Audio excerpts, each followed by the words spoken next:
నమస్తే. ఇన్నాళ్ళు నన్ను సపోర్ట్ చేస్తూ, ఎంకరేజ్ చేస్తూ మీ ప్రేమని నాకు అందిస్తున్న ప్రతి ఒక్కరికి కృతజ్ఞతలు.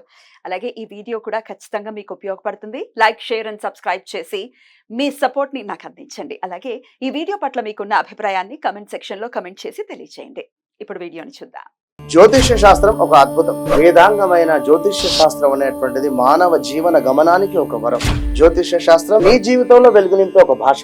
ఆ భాష నీకు అర్థమైతే ప్రకృతి నీతో మాట్లాడుతుంది. అస్ట్రాలజీ నేర్చుకోవాలి అనుకునే వారికి అద్భుత అవకాశం. మురళీధర శర్మ గారి అస్ట్రాలజీ క్లాసెస్ అతి త్వరలో మొదలు కాబోతున్నాయి. 100% జాబ్ గ్యారంటీ. వివరాల కొరకు సంప్రదించండి. నమస్తే, వెల్కమ్ టు అవర్ ఛానల్. నేను పద్మిని. ప్రస్తుతం పాటు ప్రముఖ ఆధ్యాత్మికవేత్త, జ్యోతిష పండితులు, అమ్మవారి సేవకులు, దత్త గణపతి ఉపాసకులు మురళీధర శర్మ గారు మనతో పాటు ఉన్నారు. మాట్లాడదాం. మురళి గారు నమస్కారం అండి. ఈ రోజు లక్ష్మి గురించి మాట్లాడుతున్నాం. అనుకోకుండా వరలక్ష్మి రథం కూడా ఈ రోజు వరలక్ష్మి రథం రోజు. అయితే లక్ష్మి అనుగ్రహం అనేది ప్రతి ఒక్కరికి కావాలి. అది ఓన్లీ డబ్బు రూపంలోనే కాదు, అన్ని రకాలుగా కూడా.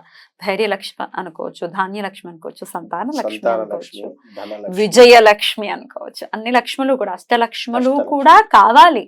ఈ లక్ష్మి అనుగ్రహం మరి పొందాలి అని అంటే కనుక ఏదైనా పవర్ఫుల్ రెమెడీ ఇప్పటిదాకా చెప్పండి అంటూ ఏదైనా ఉందా? తప్పకుండా. అయితే తల్లి, ఇక్కడ అష్టలక్ష్మి అన్న, అష్ట ఐశ్వర్యాలు అన్న కూడా డబ్బుతో మాత్రం ముడిపడదు. ఒకటి మాత్రం నేను చెప్తున్నాను, ఇది ఒక వ్యక్తికి గొప్ప పేరు ప్రఖ్యాతలు ఉన్నవి అనుకున్నట్టయితే అది కూడా అష్టలక్ష్మిలో ఒక భాగమే. అంటే ఉదాహరణకు సరే, మెగాస్టార్ చిరంజీవి తమ్ముడైనప్పటికీ కూడా పవన్ కళ్యాణ్ అంటే అదొక వైబ్రేషన్. అది ఆ పేరే ఒక వైబ్రేషన్. అది ఒక లక్ష్మి. అది అంతే. తన దగ్గర డబ్బులు ఉన్నాయా లేవా అనేటువంటిది అది తర్వాత సంగతి. మరొకటి, ఒక వ్యక్తి గొప్పగా మాట్లాడుతున్నాడు, ఎంత బాగా మాట్లాడుతున్నాడు అంటే అతని మాటలు వింటూ ఉంటే ఇంకా వినాలి ఇంకా వినాలి అనేటువంటి పరిస్థితి ఉంటుంది. లేదా చక్కటి జ్ఞానం. ఒక వ్యక్తికి మనం ఒక విషయం చెప్తూ ఉన్నాము, అతను మంచిగా అర్థం చేసుకొని మైండ్లో దాన్ని చక్కగా కూర్చుండబెట్టుకొని మరలా నెక్స్ట్ నుంచి దానిని ఏమాత్రము తీసేయకుండా అదే అనుసరిస్తూ, అంటే మనం చెప్పినటువంటి మంచి విషయాన్ని తను విని అర్థం చేసుకొని ముందుకు వెళ్ళేటువంటి పరిస్థితి. ఇది కూడా చక్కటి జ్ఞానము. ఈ జ్ఞానము కూడా మనకు అమ్మవారు ఇచ్చేటువంటిది, సరస్వతి అమ్మవారు. ఇక ముఖ్యమైనది ఏమిటి అంటే, సందర్భం లేకుండా అసందర్భంగా నలుగురు మాట్లాడుతుండగా మనం వెళ్ళి మాట్లాడడం కానీ, లేదా ఊరికే తరచూ కూడా ఈ యొక్క మనకు శరీరానికి సంబంధించినటువంటి తల కానీ లేదా ఈ యొక్క చేతులను కానీ ఏదో ఊరికే ఇట్లా దులపడం కానీ, ఓకే, కాళ్ళు ఊపడం కానీ, కాళ్ళు ఊపడం కానీ, ఏదో పని చేసినట్టుగా నేనే చేసిన అన్నట్టుగా, ఊరికే ఈ యొక్క మన ఏదో పదను ఉంది అనుకుందాం ఇంకేదో అన్నట్టుగా. మరొకటి, అస్తమానము ఒకరి గురించి మరొకరికి చెడు చెప్పడం. అన్న వాడు ఎప్పుడు కూడా ఫోన్ ఎత్తుతూనే ఉన్నాడు, వాడు సరిగ్గా ఏం పని చేయడం లేదని కానీ, లేదా సార్ ఒకరి మీద చాడీలు చెప్పడం. మహా డేంజర్ ఇది. ఎంత డేంజర్ అంటే దరిద్ర లక్ష్మి వచ్చి నీ నెత్తి మీద కూర్చుంటుంది. ఇక అటు పిమ్మట నువ్వేం చేసినా పోదు. అండ్ ఆడవాళ్ళు కూడా గాసిపింగ్స్ చేస్తుంటారు, వీళ్ళు అట్లా వీళ్ళు ఇట్లా అని చెప్పి బ్యాక్ ఎండ్ లో గాసిపింగ్స్ జరుగుతుంటాయి. అది కూడా మంచిది కాదు కదండి. ఆబ్వియస్ గా దీనన్నిటికీ కూడా ఇప్పుడు ఇవన్నీ మేము చేస్తున్నాము, మీరు చెప్పే పరిహారం చేస్తున్నాం అంటే కుదరదు. నా ముఖ్య ఉద్దేశం కనుక మంచి జ్ఞానంతో చక్కగా ఎదుటి వారు చెప్పేది వినండి. వారి అనుభవంతోనే వారు చెప్తారు. కనుక మీకంటే వయసు చిన్నదా పెద్దదా ఏదైనా పర్వాలేదు, వారి జ్ఞానం ఏంది అంతే. రైతు ఇక్కడ ఎంత ఎదిగితే అంత ఒదిగి ఉండాలి అనేటువంటి విషయం కూడా మరొకటి కూడా అర్థం చేసుకోవాలి. నిన్న ఒకరు అపాయింట్మెంట్ తీసుకొని రావడం జరిగింది. వారు సైకియాట్రిస్ట్, మంచి డాక్టర్స్ ఇద్దరు కూడా.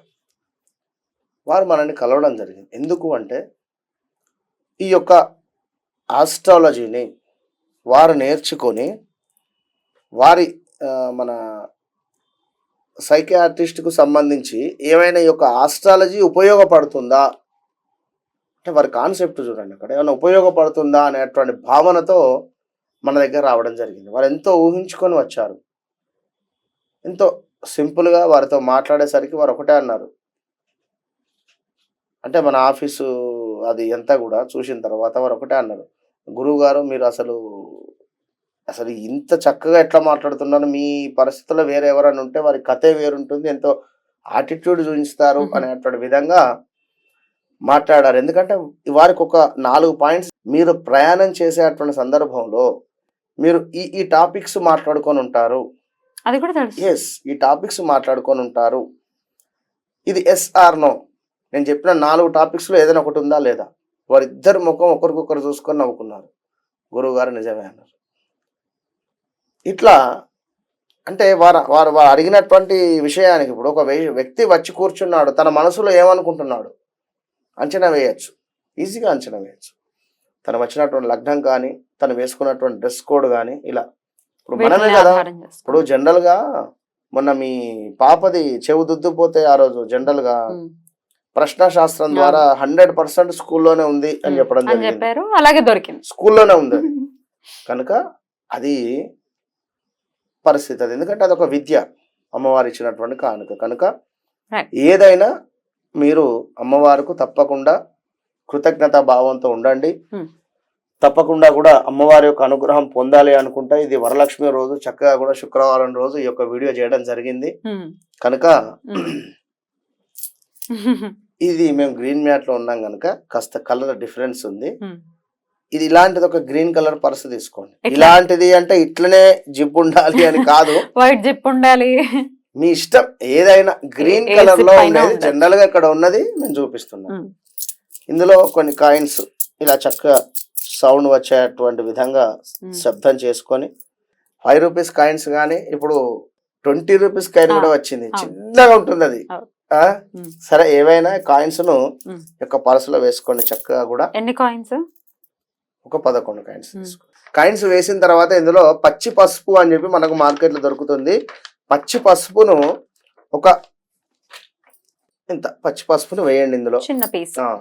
దీంతో పాటుగా తులసి ఆకులు ఒక 4-5 వేయండి.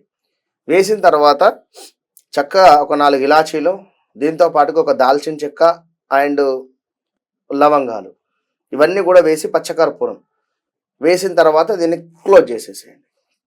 క్లోజ్ చేసేసి చక్కగా కూడా దీన్ని ఇక మీరు మీతో పాటుగా ట్రావెల్ చేసేటువంటిది మీ బైక్ కావచ్చును, మీ యొక్క బ్యాగ్ కావచ్చును, మీ యొక్క కార్ కావచ్చును, లేదా మీ పాకెట్లో అయినా పెట్టుకోండి. పై పాకెట్లో పెట్టుకోండి, చిన్నగా బయటికి ఈ యొక్క గ్రీన్ కలర్ కనబడేటువంటి విధంగా పెట్టుకొని మీరు ట్రావెల్ చేయండి. 11 రోజుల లోపే మీకు దానికి సంబంధించినటువంటి రిజల్ట్ మీకు మీరే కళ్ళారా చూస్తారు, 100% కూడా. అయినారా? లక్ష్మీదేవి అనుగ్రహము మీకు ఏదో రకంగా వస్తుంది. అది ఉద్యోగమా, పలానా ల్యాండ్ అమ్ముడు పోవటం లేదు, ల్యాండ్ అమ్ముడు పోవడమా, లేదా ఎక్కడి నుండో లోన్ రావాలని ఎదురు చూస్తున్నారా, లోన్ రావడమా, లేదా జాబ్లో ఇంక్రిమెంట్ కోసం ఎదురు చూస్తున్నారా, లేదా జాబ్లో హైక్ కోసం ఎదురు చూస్తూ ఉన్నారా, లేదా మీ యొక్క కూతురికి ఉద్యోగం కావాలా, ఏదైనా కూడా మీకు మనీ రిలేటెడ్ లక్ష్మీదేవి అనుగ్రహం కోసము తప్పకుండా ఇచ్చేసుకోండి, మంచి ఫలితం పొందండి. రైట్ అండి. అయితే దాని తర్వాత ఏం చేయాలి? పచ్చి పసుపుని కానీ తులసిని కానీ కొన్ని రోజులైన తర్వాత, పచ్చి పసుపు అంటే అది ఎంతో కొంత బూజు పట్టడం ఇట్లాంటివి ఏవో ఉంటాయి కదా, దాన్ని ఏం చేయాల్సి ఉంటుంది? ఒక 1 వీక్ ఉంచుకోండి, వారం చేంజ్ చేస్తూ ఉండండి. వారం ఖచ్చితంగా కూడా ఫ్రెష్ గా పచ్చకర్పూరం వేసి మొత్తము చక్కగా దాన్ని ఫ్రెష్ చేసేసి మళ్ళీ యాజ్ ఇట్ ఈస్ గా వేయండి. 2 వీక్స్ చేయండి, అంతే రిజల్ట్ అనేది ఉంటుంది. 2 వీక్స్ చేసిన తర్వాత రిజల్ట్ కనబడింది, కంటిన్యూ చేయండి. నేను మొన్న ఒకరికి చెప్పా, ఒక 5 వారాల్లో ఆయన ఈ పని చేయమన్నా, ప్రామిస్ చెప్తున్నా, కాల్ కూడా చేస్తా. 4వ వారం చేశాడు, తను కారు కొనుక్కున్నాడు, తీసుకున్నాడు. రైట్ అండి, చాలా చక్కగా వివరించారు. కృతజ్ఞతలండి. నమస్కారం.